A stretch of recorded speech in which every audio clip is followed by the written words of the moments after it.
தமிழ் சினிமாவில் இந்த வருடம் வெளியான படங்கள்ல அதிக அளவில் வசூல் செஞ்சு சாதனை படைச்சது பா ரஞ்சித் இயக்கத்தில் ரஜினிகாந்த் நடிச்சு வெளிவந்த கபாலி திரைப்படம். இந்திய அளவில் பல படங்களோட சாதனைகளை முறியடிச்ச கபாலி திரைப்படம் உலக அளவிலையும் எண்ணற்ற தியேட்டர்களில் வெளியானது. அந்த வகையில் அதிக லாபம் கொடுத்த படங்கள்ல கபாலி இடம் பிடிக்கும் அப்படிங்கிறதுல சந்தேகமே இல்லை. படம் வெளியான எல்லா தியேட்டர்களையும் ஒரு மாதத்துக்கும் மேலாக ஓடி படம் வசூல் சாதனை படைச்சு விநியோகஸ்தர்களுக்கு லாபம் கொடுத்தது. இந்த நிலையில ரஜினியை சந்திச்ச தயாரிப்பாளர் கலைப்புலி எஸ் தானு கபாலி படத்துல 20 கோடி ரூபாய் வரைக்கும் நஷ்டம் ஏற்பட்டிருக்கிறதாக சொல்லியிருக்காரு. இதனால சூப்பர் ஸ்டார் கடும் அப்செட்ல இருக்கிறதாக சொல்லப்படுது. சௌந்தர்யா ரஜினிகாந்த் அடுத்ததாக இயக்கும் படத்தை தானு தயாரிக்க இருக்காரு. இந்த படத்துக்கு கூட ரஜினி முழு விருப்பம் தெரிவிக்கல அப்படின்னு இப்ப தகவல் கசிஞ்சிருக்கு.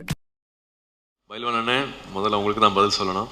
எங்களை பெருசா ஒரு ஷாக் கொடுத்து நான் இதெல்லாம் செஞ்சுருக்கேன், இதெல்லாம் சாதிச்சிருக்கேன், நீங்களாம் என்ன பண்ண போறீங்க அப்படின்ட்டு. பணத்துக்காக என்றைக்குமே அடிமையானது கிடையாது, இந்த புகழுக்காக எப்பவுமே அடிமையானது கிடையாது.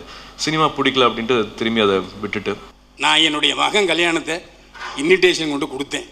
அவங்க 2 பேருமே அந்த அலுவலகத்தில் உள்ளவர்கள் சரியாக நடந்துக்கல. பைல்வான் சார் கோச்சுக்க வேண்டாம், இப்படியெல்லாம் ரேரான ஆளுங்கள் அடிக்கடி நம்ம சந்திக்க முடியாது. தயவு செஞ்சு அப்பா மாதிரி எங்களை கம்பேர் பண்ணாதீங்க. ஒரு 500 பேரை இன்னும் நெருக்கமாக வச்சுட்டு இருக்காங்க அப்படிங்கிறது பொறாமையாக இருக்கு.